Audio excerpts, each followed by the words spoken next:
Hello sa lahat ng aking mga kasisi at mga kaludes. Ayan, vlog ko for today ay magluluto nga ako ng ginataang papaya. So ayan, ang inilagay ko na nga dyan sa aking ginataang papaya. Meron na po yung luya, sibuyas at konting bawang.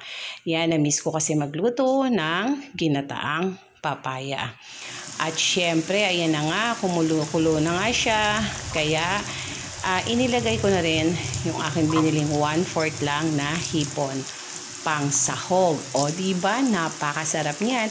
At kung gusto nyo rin ginataang papaya, pwede rin po yan sa dilis, sa chicken or sa pork. So ang pinili ko nga lang po ay ang hipon. Ayan, 1/4 lang po siya. At ayan, pagkatapos ko inilagay, syempre hinalo-halo ko. At pagkatapos ay hinintay ko siya na kumulo-kulo. Ayan, pinakukulo ko lang yan mga kasisi at mga kaludes. Napakasarap kumain lalo na medyo maulan ang panahon. At syempre, ayan, inilagay ko na rin yung aking gulay na malunggay. At pinaka the best na gulay talaga na very healthy. Nako, natatakam na ako habang niluluto ko ito, mga kasisit, mga kaludes.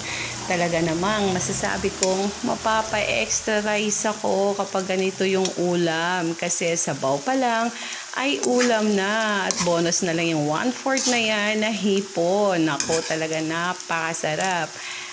Happy tummy na naman sa hapagkainan kami nito, mga kasisit, mga kaludes. Siya habang nagkukwento ko, ayan, hinalo-halo ko na rin syempre yung malunggay kung inilagay na gulay. At mga yan ay madali lang talaga silang lutuin. Naku, at mukhang mabubulol pa yata ako habang nagvo-voice over. Pero syempre, tuloy pa rin. At ayan na nga, pagkatapos ng lahat ay kasabay na syempre ang timpla. So, ayan, ang inilagay ko lang dyan, simpleng timpla lang, mga kasisit, mga kaludes. Nilagyan ko lang yan ng asin at konti lang naman na betchin. Yun lang yung aking pantimpla dyan at wala na pong iba. Yan lang yung inilagay ko. Simple lang, pero napakasarap naman, di ba? Siya, ayan, pagkatapos ko timplahin ay hinalo-halo ko. At pagkatapos yan, syempre tinikman ko na rin at medyo matabang siya dyan ng konti, kaya dinagdagan ko pa rin ng asin. Pero hindi ko na ipinakita yung pagdagdag ko ng asin kasi nakalimutan ko na nga. Kaya ayan, hinalo-halo ko na siya. So ayan, pagkatapos nyan, alam kong paluto na yung aking papaya at ganun din yung aking hipon at syempre yung gulay na malunggay. At syempre, ang kasunod niyan, eto na yung pinaka-finale talaga na magpapasarap sa aking nilulutong ginataang papaya. Hooray! Ang pinakalas na gata. Ayan. Napakasarap niyan. Ako, talaga kahit sino talaga naman makikikain dito sa bahay ko. O, diba? Simpleng ulam pero napakasarap at medyo healthy siya. Gawa na meron tayong inilagay na malunggay. Yan. Siyempre, kasunod niyan, ihahalo natin ng mabuti. Nang sa ganon ay lahat ng inilagay natin mga ingredients ay mamix siya at ang gata, ganon din. So, ayan. O, ayan, ayan.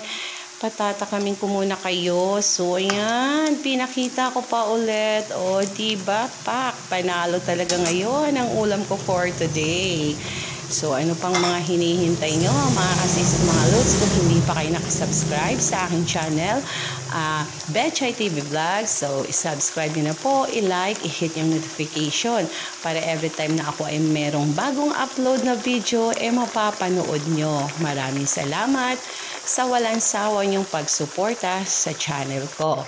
At ayan nga, may pahabol pa akong paksiw na bangos. Ulam po namin para naman mamayang gabi yan.